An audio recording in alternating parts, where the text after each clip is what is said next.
গ্রাম বাংলা হাঁস খামারের পক্ষ থেকে সমস্ত উদ্যোক্তা ভাইদেরকে স্বাগতম। আজকে একটি নতুন ভিডিও পর্বে আসছি বোর্ডিংয়ের বাচ্চা নিয়ে।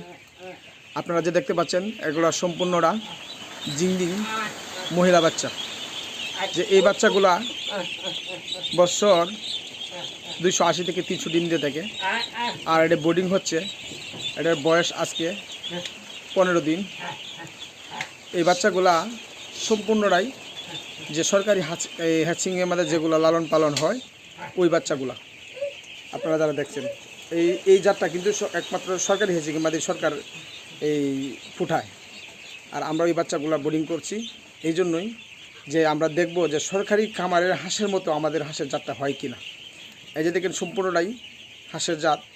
বাচ্চারা পালতেছে রূপনগরের এই যে রমেশ ভাই, এই যে রমেশ ভাইরে দেখেন চেহারাটা, এই যে আমার বড় ভাই, শ্রদ্ধেয় বড় ভাই। আমি দীর্ঘ যাবৎ লালন পালন করি, আজ 18 বছর ধরে। আমি হাঁসের বাচ্চার জন্যে 99%, ডিমের জন্যে 95%। যদি হয় ভালো লাগে আমাকে লাইক করেন, ভিডিও করে আমার থেকে যে কোনো জিনিস হাঁস নিতে পারবেন, বড় হাঁস ছোটো হাঁস সমস্যা নেই। ধন্যবাদ রমেশ ভাই।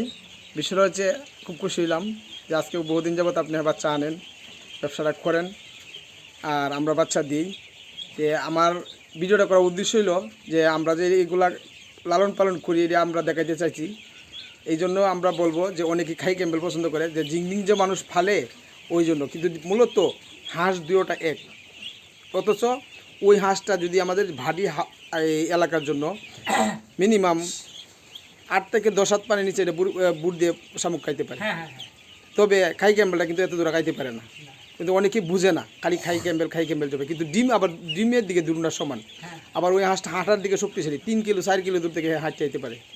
তা আমি বলবো যারা খামার করবেন, আমরা দেখেন এই যে বোর্ডিংটা করেছি, বোর্ডিংয়ের অবস্থানটা দেখেন। এই যে গোড় নেট আছে, টিন আছে, এই যে বাল্ব আছে। আমি প্রত্যেক খামারি ভাইদেরকে বলবো যারা খামার করবেন এই সিস্টেমে খামার করবেন। এই যে দেখেন তোলে নেট বিছাল, এই যে নেট তোলে, এই যে নেট দেওয়া দেখেন, এই যে নেট আবার সকালে টান দিয়ে সবটা পালায়।